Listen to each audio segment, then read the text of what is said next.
Hi, morning everybody, welcome. My name's Harry Munt. I'm a lecturer in the history department here at the University of York and I'm chairing today's session. So it gives me great pleasure to introduce this morning's speaker, Lloyd Llewellyn-Jones. Lloyd has published very widely on ancient history and currently holds the chair in history at Cardiff University. He's known for being the author of, among many other works, Persians and the Cleopatras. He's here today to discuss his latest book, Babylon. Babylon seems to appear more myth than history, but was a real place, and even more so, it was a bustling mega city on the Euphrates. Lloyd brings this city back to life to trace its origins, its world domination, all the way through to its decline, fall, and ruin. And we're delighted that he's joining us today to talk about his new book, Babylon. So thank you, and over to you, Lloyd. Thank you very much indeed. Thank you. Thank you. It really is a great pleasure to be here. Last time I spoke at the festival, it was online, but it's so much nicer to see people in the flesh. So thank you very much indeed. Yes, so what I want to do today is to talk about a section of my book, Babylon. So this is the beast itself, and it's a long durée history of Babylon's rise and fall, and rise and fall, and rise and fall, because there's not one just scenario to Babylon's long history. But within it, I look at politics, the military, but also I do a lot of concentration on social history, socio-cultural history, because I think it's such an important way of accessing the past. And really, that's what I want to speak about today. And I want to start, actually, with a quote from Thornton Wilder, one of the great American playwrights, writing in 1938 in his play, Our Town. "You know, Babylon," he said, "once had 2 million people in it, and all we know about them is the names of the kings and some copies of wheat contracts and the sales of slaves. Yet every night, all those families sat down to supper, and the father came home from work, and the smoke went up the chimney, same as here." And I think that's a really charming way to think about social history. What is it all about?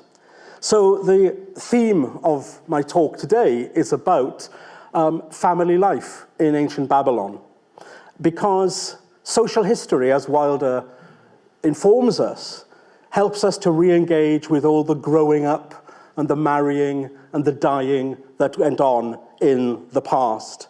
So I will be looking at the social world of ancient Babylon. Here it is, the city in the center of the state of modern-day Iraq, in the reign of King Hammurabi, the lawgiver. So we're going back to about 3,760 years ago.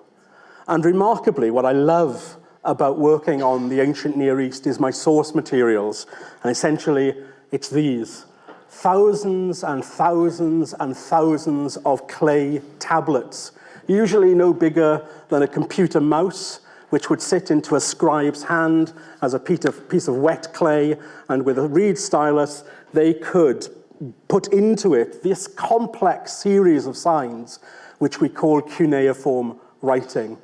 And our cuneiform documents, still coming out of the earth in Iraq, in their thousands even today, tell us all sorts of things. We have contracts for weddings. We have house purchasing documents. We have laundry lists. We have epic literature. We have poetry. We have love songs. We have sacrificial documents. We have documents talking about rituals and rites at temples. Everything that we know about ancient Babylonia comes from these mud tablets. And in fact, the whole of Babylon was made out of mud, in fact. The Tigris and the Euphrates rivers, and the Euphrates actually ran through the center of Babylon, making it more like Venice than anything else. It was crisscrossed with canals. This churned up a lot of mud, and it was from the mud that bricks were made, and literally Babylon was built on the mud of the Tigris and Euphrates rivers. So mud, glorious mud, is what ancient Babylonia is all about. When we think of Babylon, perhaps we think about monumental gateways and huge ziggurats. Perhaps we think of the Ishtar Gate, which is now, of course, in the Pergamum Museum in Berlin, that gleaming lapis lazuli colored gateway. But Babylon was actually far more than the temples and palaces. Babylon was a huge maze of streets built out of mud brick. Babylon was a higgledy-piggledy series of streets and alleyways of all shapes and sizes, and behind the walls, huddled together behind blank, windowless outer walls that gave little hint of what was inside, there were the family homes. But just as there was no average street in Babylon, so too there was no such thing as an average Babylonian family. Nothing in ancient Babylon approaches the modern Western conception of a nuclear family. Social historians today define family, of course, as persons related by blood and by marriage, but the Babylonian family could be much more than that, since any number of persons, not at all related by blood or by marriage, might be living under the same roof. So a better way to refer to family in Babylon, I think, was to talk about a household. In fact, in common parlance, a man was expected to build a house, that is to say, put together a family. And so to achieve this, what I've discovered in all of the documents I've gone through is that a man tended to marry one woman, and they would have children which constituted the core of that household, but the household included other relations, such as grandparents, aunts and uncles, cousins, unmarried sisters, widowed mothers, underage brothers, non-blood members, such as slaves, who were most certainly thought of as part of the household.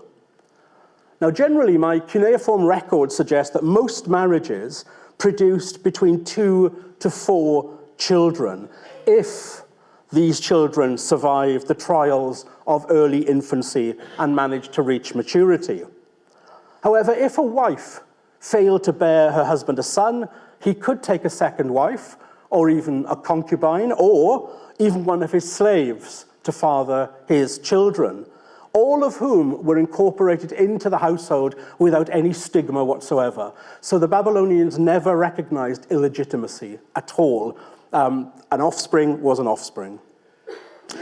We could also find adoption being practiced in Babylon.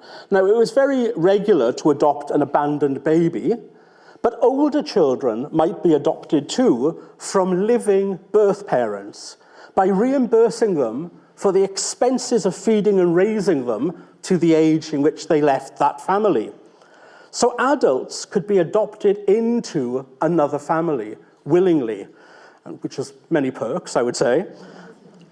And through a process of arrogation, we also find that slaves could be freed by their masters and then adopted as sons and daughters to the household as well. So it's a very, very fluid idea of what family is.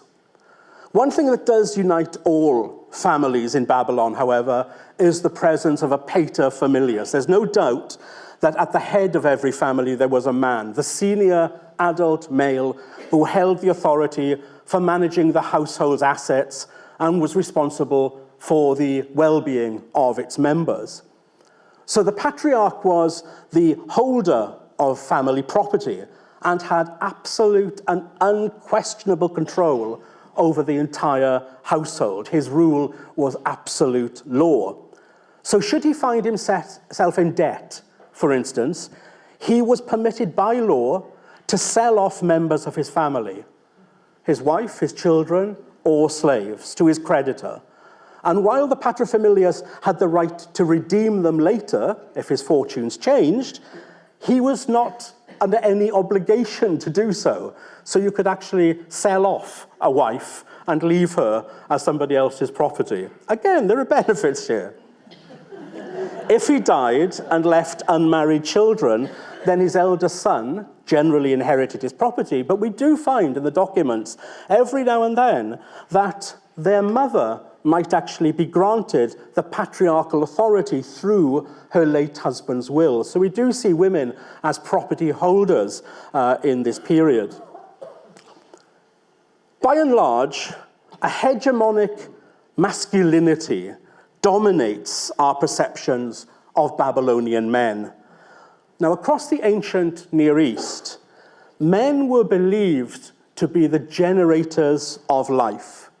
It was thought that men carried within their semen the seed of life. And it was because of their life-bestowing steed that men, not women, created new life. Women received that new life and formed it in their wombs where they nourished it, but it was men alone who created life. So it's a completely different conception to say anything that the Hippocratics or Aristotle came up with, and of course what we know is going on today. Females then incubated the seed given to them by men. As one Babylonian incantation put it, "My father begot me, my mother bore me." So in sharp contrast to modern ideas, in the ancient Near East, fertility was seen to be a masculine quality. And because of that, men were very keen to advertise their paternity. It was good for a man to brag about the number of sons he had produced. And this is one of the documents I managed to translate. It's a kind of hymn praising the man who has many sons. "Did you see the man with one son? I saw him. How does he fare? For the peg built into his wall, bitterly he laments. Did you see the man with 2 sons? I saw him. How does he fare? Seated on 2 bricks, he eats a bread loaf. Did you see the man with 3 sons? I saw him. How does he fare? Ah, he drinks water from the water skin slung on the saddle. Did you see the man with 4 sons? How did he fare? Like a man with a team of 4 donkeys, his heart rejoices. Did you see the man with 5 sons? Well, like a fine scribe with nimble hands, he enters the palace with ease. Did you see the man with 6 sons? Like a man with plows in harness, his heart rejoices. Did you see the man with 7 sons? Among the junior deities, the gods, he sits on a throne and listens to the proceedings. Did you see the man with no heir at all? I saw him. How does he fare? He eats a loaf of bread from a kiln-fired oven. So you can see the man with 7 sons is something to be respected and to rejoice over.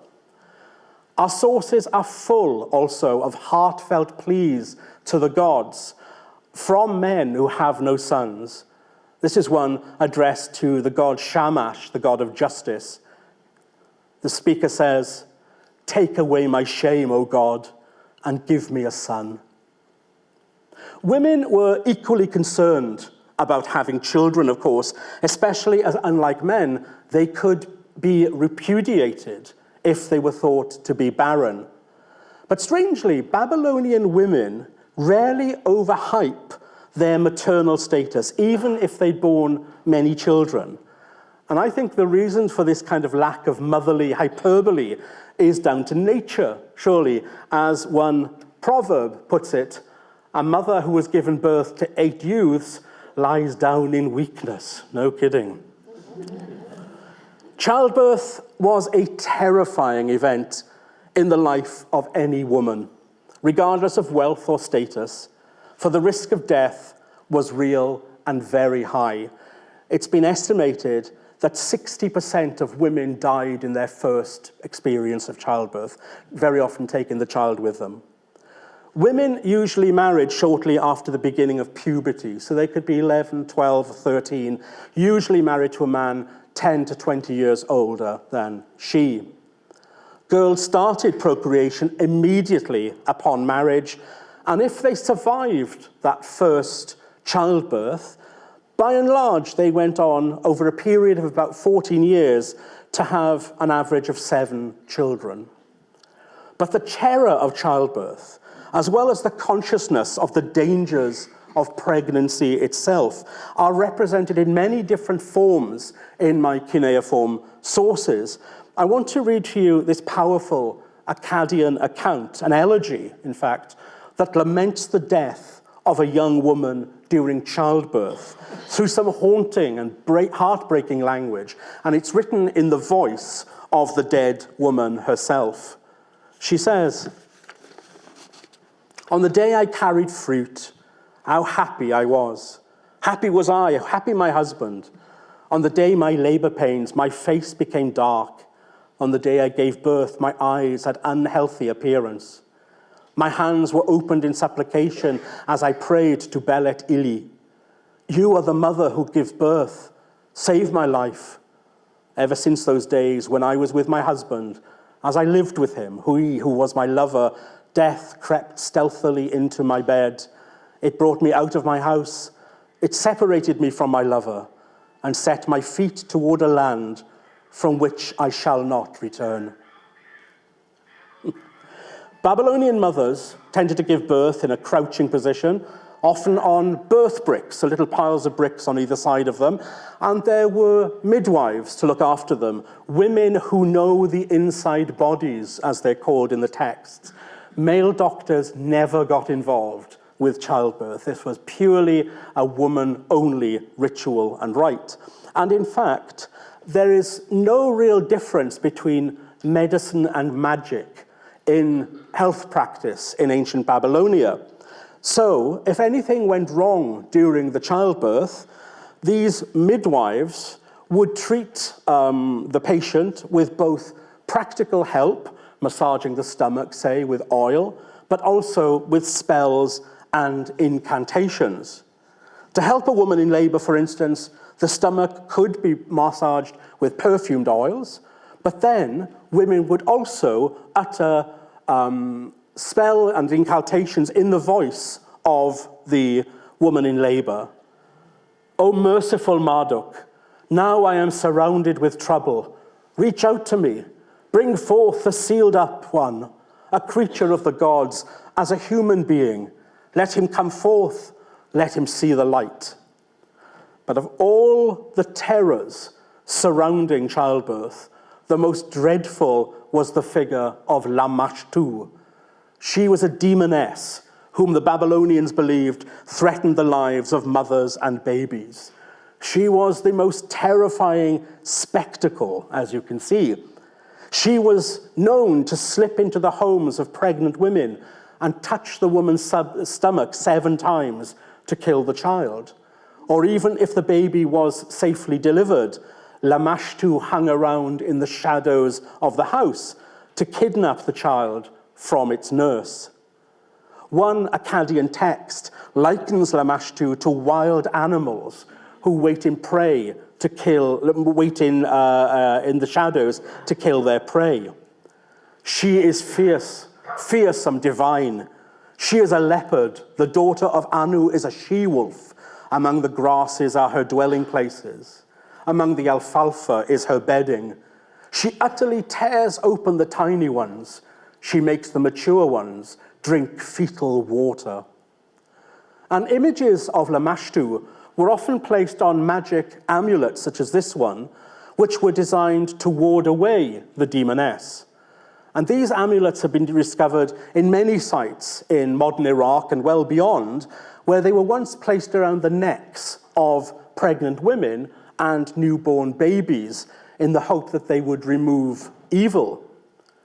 The small plaques were also decorated with the image of another demon called Pazuzu, the ugly dog-faced, lion-bodied, winged creature whose natural instincts were to drive away Lamashtu from harming the child, the case of a lesser evil trying to drive off the greater evil.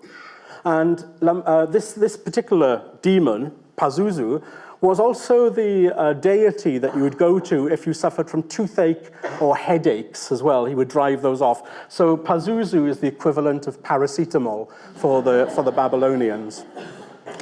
Lullabies, which are preserved on the tablets, probably originated from incantations to stop babies crying so that Lamashtu wouldn't realize that they had been born. Here's one of them. Baby who has aggravated his father, who has brought tears to his mother's eyes, at whose uproar, at the clamour of whose crying. The hairy hero men were frightened. Ishtar got no sleep in her bedchamber. May sweet sleep bring you to rest. May sleep, life and release from care befall you. Burp like a drunkard, wheeze like a barmaid's boy, till your mother comes, touches you and takes you up. Be placid as a pond, be still as a pool. May sleep befall you like an ox herd in repose. Listen to me, O child, you infant, you should be asleep. He who sleeps is released from care. It's unlikely that babies were given names until at least a year after their birth, when there was more of a likelihood that they would survive. And this reluctance to give a baby a name before that time really was there to kind of protect the family itself from becoming too attached to the child. But certainly once the baby looked as though it was going to be healthy and survive, then it was named. Very often a male taking the name of the father. At the heart of Babylonian society, though, was marriage.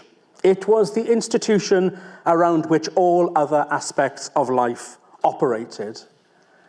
Very little is understood about wedding ceremonies, however, but they do not seem to have been religious affairs in any way. In fact, they were really social contracts between two households, and very often the young groom and bride didn't know each other at all. All that seems to have been required was an exchange of vows. I will fill your lap with silver and gold. You are my wife. I am your husband. But what really mattered was the communal recognition that this union had taken place.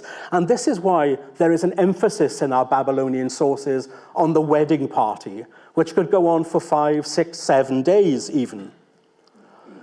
Gift-giving, partying, feasting were all part of that, accompanied by domestic rituals such as the unveiling of the bride. The wedding songs, which were sung by the guests, were highly sexual in nature and were designed to encourage the young couple to enjoy a vigorous sex life. In the compositions, and many of these have been preserved, they have been classified as ballet songs, a sort of sexualized wedding song performed in parts between a group of men and then a group of women. And these are still performed in Iraq today, and indeed in Jordan and Sinai. And in fact, if you know your Hebrew Bible, the Old Testament, the Song of Songs is in fact the classic Hebrew ballet song. A man sings a verse, a woman sings the second verse. Well, these kind of songs were sung in Babylon by the male guests and female attendees. And I always think the best way to get a handle on them is to think of them as a Babylonian-style performance of the song Summer Loving from Greece, okay? So you have to think of John Travolta and Olivia Newton-John. So a typical ballet song starts like this, okay? So the man starts singing, first of all. As I was strolling around your house, I caught sight of my goddess. As I looked in that direction, I met you and fell in love with you and delighted in you alone. I brought you into my house and had you lie down on a bed dripping with honey. And then the girls respond by singing, my vulva is wet. I, the queen of heaven, my vulva is wet. Let the potent man put his hand on my vulva. Do not dig a canal, let me be your canal. Do not plough a field, let me be your field. Farmer, do not search for a wet place. My precious sweet, let me be your wet place. And so John Travolta and his group sing, lie down on a bed, dripping with honey. Each of us in turn, kissing with the tongue, each in turn. Then I did it to her 50 times, sure, as she trembled underneath me, dumbly silent for me. My dear precious passed the time with my hands lying on her lips. And then finally, in a glorious chorus, all the girls sing, He has sprouted, he has burgeoned, his lettuce is planted by the water. He is the one my womb loves best. My lord, the honeyman of the gods, his hand is honey, his foot is honey. He sweetens me always. Make your milk sweet and thick, my bridegroom. My shepherd, I will drink your fresh milk. Let the milk of the goat flow in my sheepfold. Fill my holy churn with honey cheese. I will drink your fresh milk. This extraordinary final verse, full of agriculturally related double entendres, put the shy bride, almost certainly a virgin at this point in her life, of course, into the role of the sexually presumptuous and promiscuous goddess Ishtar. This is an extraordinary leap of the imagination, and how a young bride responded to this heightened sexual imagery is unknowable. But to judge by the dozens and dozens of love song titles that have come down to us, sex was omnipresent in Babylon. Here are some of my favorite love song titles. Unfortunately, the lyrics don't survive, but I always think when I read these love song titles, what would Elvis have done with these? So here we go. So here are some of them. Some of my favorites are My Flickering Eyes Are Filled with Sleep, O Bird, My Morning Dove, and the very lovely Your Genitals Are Lapis Lazuli of the Mountains.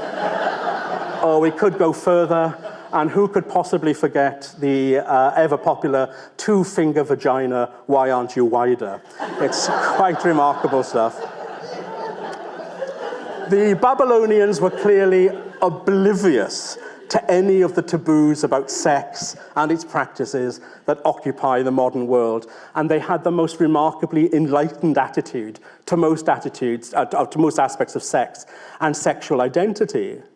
And the Babylonian attitude towards sexual life was refreshingly transparent and incredibly laissez-faire. However, like people all over the world, Mesopotamians certainly fell deeply in love. But what I find really hard to find in the ancient evidence is any hint of sentimental love. The Babylonians don't really write about it at all. The best evidence I've found for schmaltziness comes unexpectedly from medical texts, things that physicians have written to try to diagnose a patient's behavior. This is a good example. When a patient is continually clearing his throat, is often lost for words, so is always talking to himself when he's quite alone, and laughing for no reason in the corners of fields, is habitually depressed, his throat tight, finds no pleasure in eating or drinking, endlessly repeating with great sighs, "Ah, my poor heart," he is suffering from love sickness. For a man and for a woman, it is all one and the same. And that's the closest I can find to any hint of romantic love. Against that, we know an extraordinary amount of detail about food in ancient Babylon, because the Babylonians wrote about food so often in their poetry, their mythical stories, and even their historical records. We have this one group of tablets, which are now preserved in Yale University, which are actually densely packed recipe books. And from these recipes, we've been able to pin together an average kind of Babylonian meal. The basic ingredients were always bread, of course, barley and other cereals such as millet, rye, wheat, but they also ate rice as well. And speciality could be breads could be created by beating in fats, lard, mutton, butter, vegetable oil, fish juice, honey, ghee, milk, cheese, fruit, so you get some variety there. All forms of vegetables were consumed. Meats included goat, beef, pork, and mutton, and duck and goose were the most commonly eaten birds. There's no evidence of chickens in Babylonia, not until the Persian period. But then we also hear in these recipes that the Babylonians were happy to eat horse meat, buffalo, camel, gazelle, deer, boar, hare, pigeon, quail, partridge, ostrich, locusts, grasshoppers, caterpillars, foxes, donkeys, and wolves. They'll eat anything, it would seem. Dishes known include breads, cakes, rice puddings, especially popular, pies, porridges, soups, stews, and roasts. And one thing which is quite strange about the Babylonian diet is they did not distinguish between sweet and savory at all. So they were quite happy to eat in one hand a milky rice pudding and at the same time eat a piece of fish as well, something which is just abhorrent to us. No meal would have been complete without beer. It was the most common alcoholic drink in Mesopotamia. It was seen as a gift from the gods. And in fact, the Babylonians had their own god for beer, the goddess Ninkasi. It was a marker of civilization, a dietary staple. This is where a lot of people would have got their main calories from, was from beer, and a social lubricant and a ritual necessity in temples as well. Beer was produced on a massive industrial scale and was drunk on a daily basis. He who does not know beer does not know what is good, went one proverb. It was usually drunk, of course, at room temperature and usually was sipped through these long straws made out of reeds. And next to, you can see the guy seated there sipping his beer, there's a jug, that's a spittoon. So you would spit out the impurities which were found at the bottom of the jar. A hymn to the goddess Ninkasi extols the joys of drunkenness and the largesse of the beer goddess herself. We are in a happy mood, our hearts are joyful. Now may Ninkasi dwell with you. She should pour beer and wine for you. Let the pouring of the sweet liquor resound pleasantly for you. I will have the cupbearers, the boys and the brewers stand by as I spin around the lake of beer while feeling wonderful while drinking beer in a blissful mood, while drinking alcohol and feeling exhilarated, with joy in the heart and a contented liver. With joy in the heart and a contented liver, my heart is a heart filled with joy. I clothe my contented liver in a garment fit for a queen. The heart of Ishtar is happy once again. We've all been there. Most Babylonians ate twice a day, once at dawn and once when they ate a very good lunch. The Akkadian phrase for dinner is naptam muslali, and it consists of naptan and then a cognate, which is salilu, which means to nap. So it seems that at midday or thereabouts, that was the time for the biggest meal of the day, but also for the siesta as well. So it's quite clear that Babylonians slept all afternoon.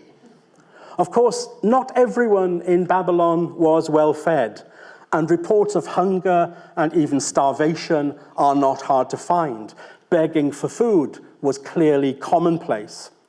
A very popular Akkadian story, The Poor Man of Nippur, graphically describes the desperate state of our poverty-stricken hero, Gimlil Ninurta.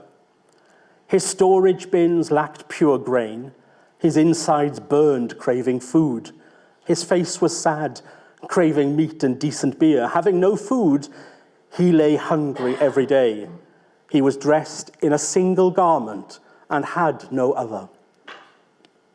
Beyond the daily consumption of food and beer, even better pleasure could be had in eating and drinking in the festive atmosphere of a banquet. Feasts were held at the great religious festivals, such as the Babylonian New Year, which fell in March, when Babylon's populace partied at the expense of the state, but also during victory celebrations and events like the king's birthday. One type of banquet was more focused on the family, however, and this was a feast for the family dead, a time when living members of the family sat together and shared a meal called kispu with their dead ancestors. It was celebrated at regular intervals, usually when the moon's disappearance evoked the underworld. Dead relatives, although understood to dwell as ghosts in the underworld, were keen to be present as part of an active family unit. And they literally were buried beneath the feet of the household. So most of our burials that we found in Babylon have been household burials. So we have no real evidence of cemeteries whatsoever. The dead of the family were literally buried under the earth of the household. And it appears that every year, the family plot, as it were opened up again, and the bones of the ancestors very neatly and carefully put to one side so the chamber could be ready for the next family dead as well. The Babylonians believed that the gap between the living and the dead was minimal. And in fact, the dead could come back at any time. And so what better way to deal with your dead than to treat them to a family meal and remind them that they are still part and parcel of our family. Such a completely abstract notion for us. But of course, in China, amongst many Hindu communities, even in Mexico, this is still part of a reality. Death, of course, was the inevitable bane for mankind. And the Babylonians believed that the underworld was presided over by one ruling deity, the goddess Ereshkigal. A poetic passage of a fragmentary story tracing the journey of one man down to the underworld encapsulates the essence of the realm of the dead for the Babylonians. The river of the netherworld flows no water. It is water you should not drink. Would you sail then? The field of the netherworld grows no grain. Flour is not milled from it. Would you sail then? The sheep of the netherworld carries no wool. Cloth is not woven from it. Would you sail then? And a recurring formulaic description in Babylonian literature portrays the netherworld as a house that is full of dust and darkness. The house of those who enter cannot leave, on the road where traveling is one way only. The house where those who enter are deprived of light, where soil is their food, clay their bread. They see no light, they dwell in darkness. They are clothed like birds with feathers. Over the door and the bolt, dust has settled.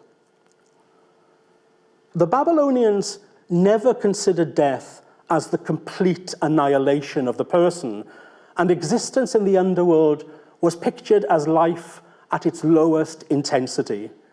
But it is nevertheless to be contrasted with death as nothingness. The dead were viewed as having a very feeble existence in which all that belonged to life was extinguished, except existence itself. Because there was no conception that the underworld was a place of moral retribution, so it didn't matter what you did in life, whether you had a good life or a bad life, it made no difference because they didn't believe in a heaven or a hell. There was simply an alternative space for the living. And therefore all mortals who had once had an earthly existence went there to exist once more after death had taken them. And they resided in the underworld forever, just without the good things of life. So the Babylonians had no conception of paradise or hell. There was just the underworld. And this is really echoed probably in the most glorious Akkadian, Babylonian piece of literature, the Epic of Gilgamesh. A mighty king who goes on a quest for eternal life, only to be told that there is no such thing. And in fact, eternal life would be a curse for all of us.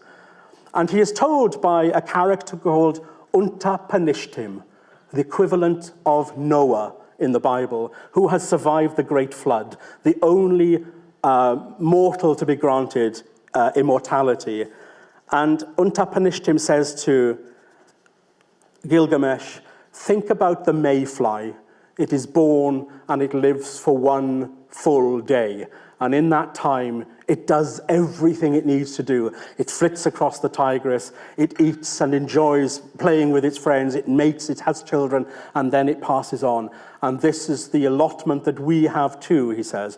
We are all mayflies on the Tigris. So I think that's why the Babylonians appreciated their lives. I think that's why they had no limits on how they drank, what they drank, who they slept with, and the whole grasping of the lived experience.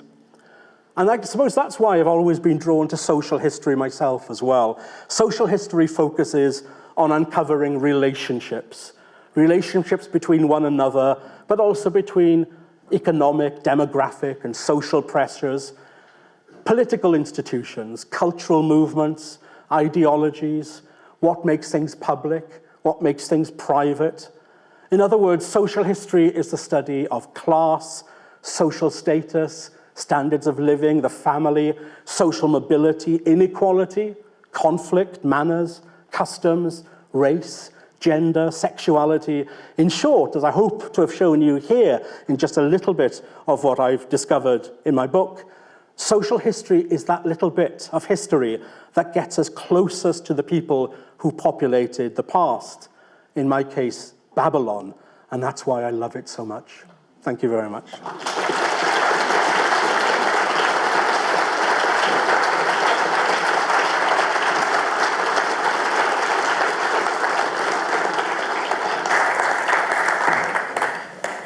Well, thank you so much, Lloyd, for that wonderful talk and passionate plea for social history. Ancient Babylon, that was fantastic. We have time for some questions if there are members of the audience with questions. I can see someone in the middle. Yeah, I believe some microphones are just coming round. Oh no, it's gone to the back. Sorry, I'll come to you next. At the back, yeah, okay. Thank you so much. Is this on? Thank you so much. Can you hear me? In this particular talk, you've concentrated on bringing forward female goddesses. Are there an equal number of masculine gods? Oh, yes, absolutely. And in fact, they are about 50-50, to be fair. The Babylonians always saw the value in the female principle, but everything is balanced there, so there are as many gods. And it's strange that they don't necessarily conform to kind of what we would expect to be gendered spheres of influence. So while there is Nergal, who is the god of war, the goddess Ishtar, who is also a war goddess too. And likewise, we can have gods like Enlil, who is a god of wisdom, who is also a creator fertility god too. So they don't necessarily fit into gender forms as we see them. And I think that's because generally in the ancient Near East, gender was seen as a far more flexible concept than we have today. So we know in Babylonia there was an authentic third gender. And these could be either castrated individuals like eunuchs, but also hermaphrodites. Well, what we would see as gender fluidity was actually built into Babylonian society. So they have male, female, and neuter, and the word that they use all the time is aspu. So this means a kind of third sex. And they didn't get het up about it at all. It was seen as completely natural, which is an enlightening way to think about it. Thanks. Can we bring, there's a lady here in the fourth or fifth row back. Thanks. I was really interested in your description of the man that was starving, and it seemed to me it stood in contrast to your description of households coming together and that kind of community feel. So do we know why there were individuals that were starving potentially or were isolated from communities? Do we know anything about that? So it can be down to many circumstances. It can be that, he starts out as a wealthy man and loses everything through, bad management and so forth. There are also, acts of God which are seen on him. But he might have been out of the social world because he was sick, he was disabled. For all of its kind of, open values that we can admire, the Babylonians also thought that any kind of illness, any kind of a deformity was a judgment from the gods as well, and therefore these people had no right to be part of society. So if I were to write a history of disability from a Babylonian perspective, which could be done, incidentally, we have so much evidence, it would not be a very positive history for us today, It was very discriminatory in that kind of way. Also, of course, I mean, one of the stratas of society I didn't mention is prostitution as well, and prostitutes were also on the outside of society, and these could have been daughters who were sold off into prostitution by, a respectable family because they hit hard times, or they could have been born into a house of a prostitute as well. So there are many reasons, just as there are today, for how somebody can end up in that kind of position. But generally, it was judged that it wasn't anything necessary to do with them, but it was a higher power that had condemned them to that role. Thanks. Other questions, please? There's someone in the middle here. So there's lots of questions. I'll try and get round to as many as I can. Oh, sorry, we just wait. There's a microphone coming down on this side. Thank you for a very interesting talk and lecture. So still on the theme of gender, you talked about how free was the sexuality in Babylon and for the Babylonese. The question is, what about women, in the sense men have the possibility of concubine, wives, and so on. What if a woman sleeps around? And also in relation to the Hammurabi Codex, I mean, where there are laws that were genderized in this respect. There are very heavy gender biases within the law. So while a man could have no end of sexual partners, female and male, no bar on that whatsoever, married women and daughters of respectable households certainly could not have that sexual freedom at all. We have stories of it. And in the laws, we have lots of laws against female adultery, which obviously says it must have been a problem, otherwise, you don't try to find a law for it. But if the laws were effective, and we don't know if they were, then the repercussions for an adulterous wife and her lover could be serious, even to death. And that would depend on the head of the household. The husband could give freely and with the law behind him whatever judgment on this couple he wanted to do. So yeah, there's a huge double standard that operates, of course, and this goes on throughout the ancient world, right up to modern times, of course. Okay, there was another question in the middle down here, and then we'll come over here. Thanks. Thank you very much. It was a really interesting talk. I'm interested in two things. First of all, what were the sort of average age, life expectancy? I'm always interested. I love the look of the diet, and with a healthy sex life, I hope it was a long time. I'm also interested in censor. Was there any recording of when you said there was 2 million and the size of the population? I'm interested in how that was measured and for what reasons. We don't get much of a kind of official census being taken, but we can get a very good idea of snapshots of Babylon society at particular times because of things like offering lists and tax returns, that kind of stuff. So we get good snapshots every now and then. As to the life cycle, most people would have been dead before they hit 50. Occasionally we find people living into their 80s. And there is one exceptionally long-lived woman that we know about who was the mother of a king. Her name was Adad Gupi, and she lived until 92 years old. So she just must have been thought of as an aberration, to get that old. But most people would have been dead before 50. It's really interesting, when you put that, and that's a kind of general picture for most of antiquity, in fact. When you think about the life of Jesus of Nazareth, he starts his ministry at the age of 30 and is dead at 33 on the cross. People think, he's still a young man with vigor, but actually this would have been his swan song. Jesus' missionary works had actually been very, very late on in his life. So yes, it was a short and brutal life for most people. Thank you. That was so it really brought it alive. That was a wonderful talk. And I'm really sorry I'm going to have to buy your book now, and I wasn't planning to do that. So, Mission accomplished.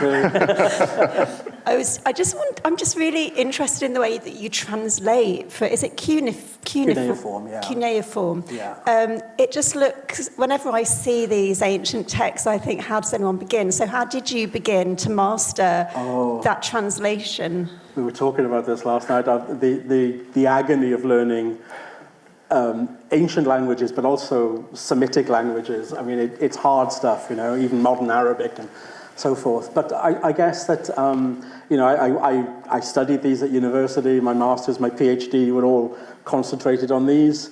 There are real frustrations in working with ancient texts. And still one of the best ways to do it is if you've got a tablet, which is a hard thing. It's kind of baked in the sun and it's become rock hard. So the best way to do it, and I'll go to the British Museum, and there's a big collection there, of course, and I often work on a long table, and we have angle poise lamps, that old-fashioned thing, and we actually sort of put them into the light so we can see where the grooves are, and that's the best way. And still with a pen, we write all these things down as best we can. But there are real frustrations because no tablet is ever perfect, in that, you know, part of it can be knocked off, there'll be gaps in it. Also, sometimes scribes, really, really bad handwriting, or consistently misspell words, which can lead to terrible guffs in our translations as well. But what I love about these documents is something that my colleagues in like ancient Greek and Roman history just don't get, the kind of personal documents that I'm dealing with, because they just don't survive in the materials, you know, the papyrus, the leather that my classical colleagues work in. So I'm dealing with stuff which is, you know, verbatim, right from somebody's mouth, and some scribe has been there scribbling it down as it was being dictated to him. You know, personal letters between families, receipts for medicine, these laundry lists, which are fascinating. You know, like you just get such a sense of who these people were from them, and actually handling the document is just such a thrill, because you just think, oh, this was in the hands of a scribe, 3,000 years ago. And I was saying last night, my very favorite tablet I discovered. So we found a schoolroom in a city called Nippur, which is just outside Babylon. And these students were all there, and I think they were all ages being taught in the same classroom. So you could have some students who were just beginning really, really bad writing, and then you had some students who were obviously advanced and were just finishing off their training. And I think the teacher would have gone around, you know, speaking to them individually. But we found this one tablet where this kid is obviously bored out of his mind, and he bites into the clay, and then he's obviously told, stop doing that, and he puts it down. And this clay was then turned hard, and it was discovered in the 1960s. And so I've looked at this thing, you know, and you can see the teeth marks. And dentists have said, oh, this bite mark conforms to somebody who was about 8 years old. And so we can tell that, you know, they started their training about 8, and it's really terrible handwriting. And I write this story in the book, and there's also another thing I found on that as well. Some of the things they had to write out were really repetitious, proverbs and so forth, you know, so you get your grammar, you know, they're just writing out line after line of this. And every now and then you get a funny line, which is obviously a teacher has told them to write down because they'll remember it. And my favorite is this one. So it says, never in the history of the world has the like of this occurred. Did not the young wife fart in the lap of her husband? I love it. And I just get the feeling that the boy who bit into the clay went running home to tell his father that, you know, guess what we learned at school today. So this is why I love this stuff so much. Yeah. I think we might have time for one or two more. Looks like there's one at the back there. Thank you very much again. With societies, I think it's interesting to see the balance between the individual and the collective. And obviously, you've spoken in very collective terms about collective attitudes. But what role would you say the individual played in Babylon? I think they could play important roles, as I hope that we all play individual roles within our collective societies as well. I don't think any one of us would want to be thought of as a part of a collective, really.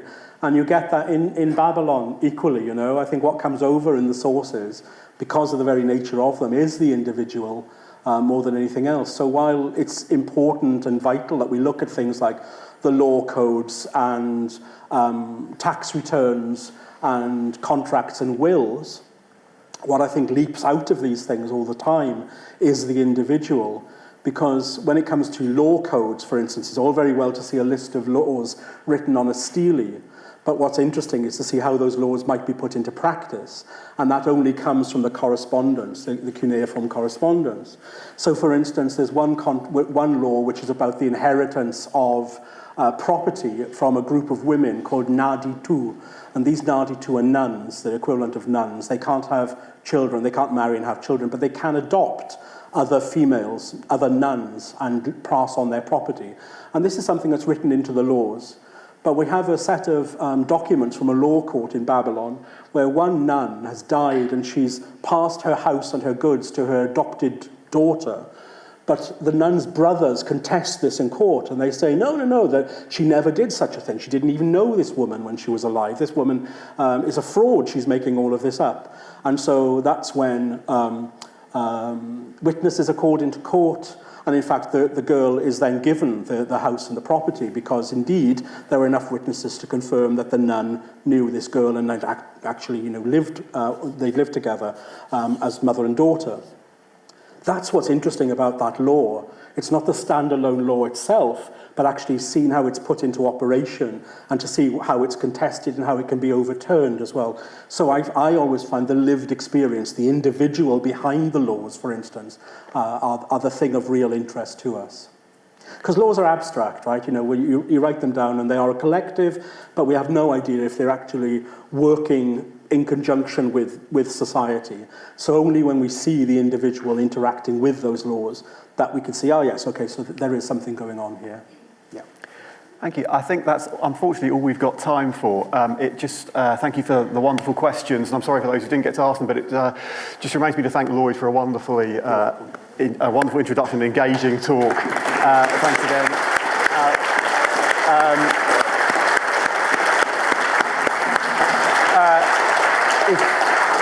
If you are so inspired that you would like to buy a copy of the book, I believe they're on sale outside. Lloyd is also going to be signing some of them, and please also take a moment to look at the other wonderful events that are going on at the festival out there today. Thank you so much for coming.